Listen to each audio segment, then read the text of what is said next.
discuss about recent breakthrough in soft tissue and bony sarcomas. Can I have next slide, please? Yeah. So this is extremely heterogeneous and too variegated, and it's extremely rare. Unlike lung cancer, which we have discussed and we have gone through in details in last few presentations, sarcoma nowadays cannot be classified or lumped together. They are almost 200 subtypes. So we must understand which subtype are we talking about.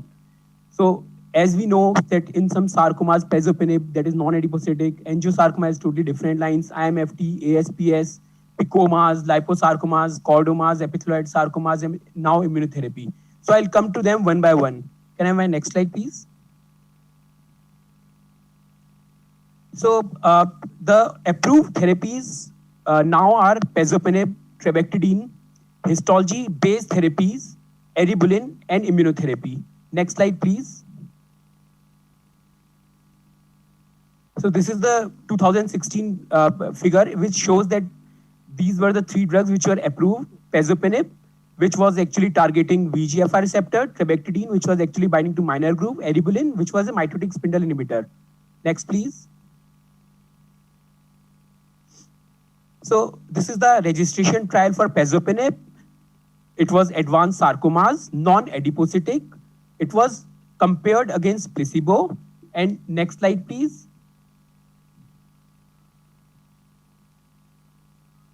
We saw there was a PFS benefit. Next slide, please. And based upon this PFS benefit of 3 months, it was approved. This is an oral drug. It is very well tolerated drug. So I'll just tell about Indian experience or Indian data with every drug of whatever I will discuss. Next slide, please. So this is our data. It was in early 19. We had 33 patients, and median PFS was 5 months. This was a retrospective study. This could lead to inflation of PFS by 1.5 month. So otherwise, it was again well-tolerated drug. Next slide, please. Our toxicity was mainly hand-foot syndrome, which was as compared to West, this was very less common toxicity there. Otherwise, rest, everything was fitting into the typical picture. Next slide, please. So this is updated data, which was presented e-poster in ASCO 2019. There were 66 patients. Median PFS was still 5 months. However, the dose which our patients tolerated was 400 mg, even without financial constraints. So probably the dose, though in the pellet trial, it was 92% of patients received 800 mg. So that is something to think about. Next slide, please.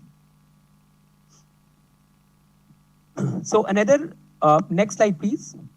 Yeah, so I'll just go to trabectedin, which is the next in line. In 2012, pazopanib was approved by FDA. Then in 15, trabectedin was FDA approved. Next slide, please. So trabectedin registration trial as compared to pazopanib was an actively controlled trial. The population was leiomyosarcoma and liposarcomas. And as you can see, it was 2:1 randomization. Primary endpoint was overall survival compared with dacarbazine. Next slide, please. So again, the PFS benefit was almost same as of pazopanib. Based upon PFS benefit, it was FDA approved. Next slide, please. So we were very skeptical about it. So we wrote to JCO that based upon this much of PFS benefit, without quality of life benefit, and without any prognostic biomarker, and with such a heterogeneous group, pleomorphic liposarcoma, myxoid liposarcoma, leiomyosarcoma, D-differential liposarcoma, and so it's always good to connect with Indian data. Next slide, please. So another indication or not so approved indication for trabectedin is translocation-related sarcoma. So this was a phase 2 trial in which it was compared with best supportive care. Mind you, this was after multiple therapy lines. Primary endpoint was progression-free survival. Next slide, please. In this trial, trabectedin showed dramatic improvement in PFS as compared to best supportive care after as good as 5 or 6 lines when nothing was working. So it probably works in translocation-related sarcomas, including synovial, Ewing's, clear cell, ASPS. Next slide, please. However, for this indication, this is not FDA approved. This is our AIM data. Again, there were 20 patients on trabectedin till 2019. And Majority of them were lipo and leiomyosarcoma, just like registration trial, L sarcomas. Next slide, please. So as you can see the curves, after some time the curves plateau. So there is a fraction of patients which went on for having prolonged responses. Next slide, please. Of 20 patients, 6 patients did well for 1 year or more. 3 of them were leiomyosarcoma, one of them were myxoid liposarcoma, and 2 of them were translucent-related sarcoma.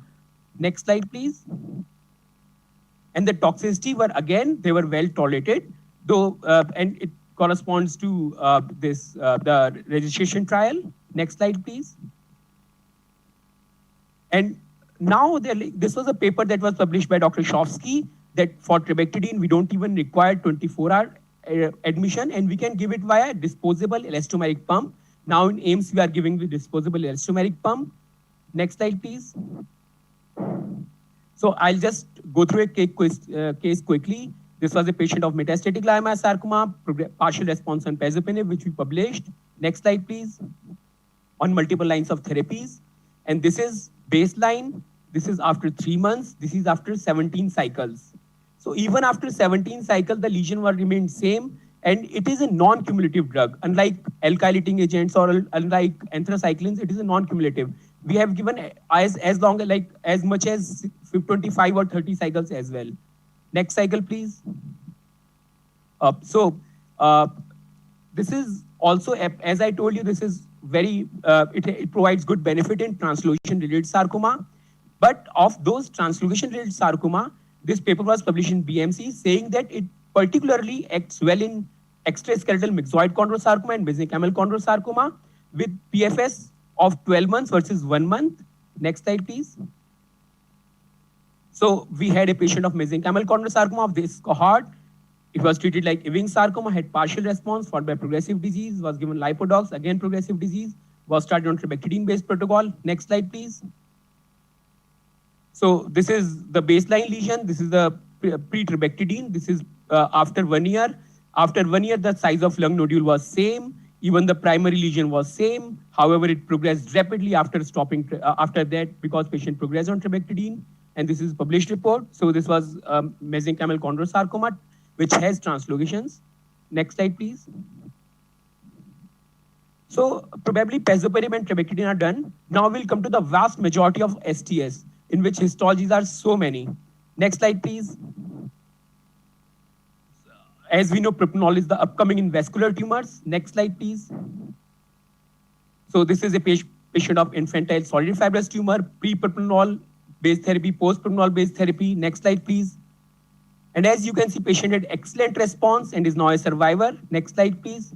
At some point of time, it was unresectable. It is a patient of angiosarcoma. Again, this propranolol-based regimen works very well in angiosarcoma. This is one of our patients who had excellent response for almost more than 1 year in metastatic setting, as you can see. Next slide, please. Simultaneously, we have few other sarcomas which are actually chemotherapy resistant, DFSP. Metastatic DFSP is extremely rare cancer, and this is maybe 3rd or 4th paper with 7 or 8 patients. And in this, imatinib gives excellent outcome, but histopathology has to be very impeccable, because if it is something else, it will not respond to imatinib, and DFSP doesn't respond to any other therapy. We had 71% response rates, and now we have translocation also available for DFSP here. Next slide, please. So ASPS responds to TKIs, responds to immunotherapy. This patient, progressive ASPS, responded to sunitinib for 2 years. Next slide, please. So this is IMFT, which is ALK positive. It was ALK positive by FISH as well as IHC, and this is pre and post crizotinib. Almost complete response. Patient is still in CR for last 1 year. Next slide, please. So again, like chordoma, which we think that it might not respond to therapies, it is EGFR positive, and this mutation is not there. However, expression is there. And if it is EGFR positive, it responds very well to erlotinib. Next slide, please. There are a lot of reports now with erlotinib. And this is a next slide, please. Next 2 slides, please. This is a patient who was started on erlotinib. This is pre-therapy. As you can see, these big masses, and this is post-therapy. Patient still after 12 months, still doing well in CR. Next slide, please. So again, tazemetostat is the newest drug which is approved in 2020 for INI negative epithelioid sarcoma. Next slide, please. Based upon a trial of 62 patients, it was a phase 2 trial, basket trial, in which response rate was 15%. Next slide, please. However, it maintained till a long time.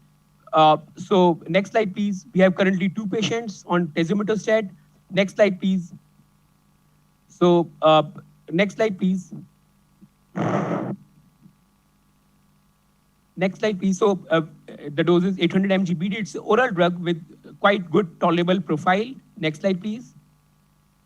So we had a patient of epithelioid sarcoma, INI negative, recurrent metastatic setting. Again, tazemetostat started on compassionate basis. Next slide, please. This is loss of INI. Next slide, please. And here you can see this is pre-tazemetostat and this is post-tazemetostat. The PET CT showed almost metabolic CR with few, like a bit of uptake, but patient had excellent response, excellent symptomatic response. Almost 3 months or 4 months with tazemetostat are over. Second patient also had good response. Next slide, please. So yeah, about eribulin, next slide. This is a drug which is approved in liposarcoma. It was approved in 2016. Next slide, please. It was compared to dacarbazine. The primary endpoint was overall survival. Next slide, please. However, PFS benefit was not there. As of now, like from our institute, we have limited data about eribulin, but yeah, we are compiling and we will come with some soon. Next slide, please. Next slide, please. So this is the liposarcoma subgroup which is getting benefited, while leiomyosarcoma subgroup had no benefit. Next slide, please. Yeah, what about immunotherapy? So immunotherapy is again a new concept in soft tissue sarcoma. Next slide, please. And as you can see, next slide, please. Yeah, so this is the SARC-028 study, one of the first study of immunotherapy in sarcoma. The best response for pembrolizumab was in undifferentiated pleomorphic sarcoma. In liposarcoma, it was 30%. In synovial sarcoma, it was 20%. In UPS, it was 7 out of 40. It was almost 4 out of 10 patients, which was 40%. Another paper came up with ASPS, in which response rate by atezolizumab is almost 42%. Next slide, please. So we have given immunotherapy till 9 patients. Next slide, please. Yeah, so this is the kind of tumors in which we have given immunotherapy. Next slide, please. They are all chemorefractory. And next slide, please. The response, next slide, please. In 3 patients, there have been prolonged, previous slide, please. Of 9 patients, in 3 patients, there had been prolonged response. In 2 patients, excellent partial response for more than a year. In 1 patient, stable disease for more than a year. I'll just come to which histologies are we telling about. Next slide, please. So this is a case of pleomorphic indolent sarcoma. Next slide, please. So patient was too much symptomatic. PDL1 was 25%. Next slide, please. And this is the mass. When patient was too symptomatic, we start with the pembrolizumab and pezabenib, and patient had almost CR. Patient is almost 1.5 years post this therapy, and we stopped pembrolizumab somewhere, and still patient is in CR till now. Like this is July scan, but later on current scan, few days back was also in CR. Next slide, please. Similarly, this is our ASPS patient. ASPS is a sarcoma which doesn't respond to anything, responds only to immunotherapy. The young girl, present with lung mets, present with pelvic mass, and now you can see after 22 cycles of nivolumab. Her current response assessment is pending. Next slide, please. So I think in this short time, I've almost covered everything: pezabenib, trabectedin, eribulin, histologies, and a lot of histologies, and the upcoming role of immunotherapy in 2 sarcoma, especially UPS and ASPS. Next slide, please. And my last slide, please. So I am really thankful to all my colleagues. I'm really thankful to all the departments. And finally, this slide shows everything that we don't have now a sarcoma specific treatment for any line. We just have histology specific treatment. Thank you. Thanks a lot.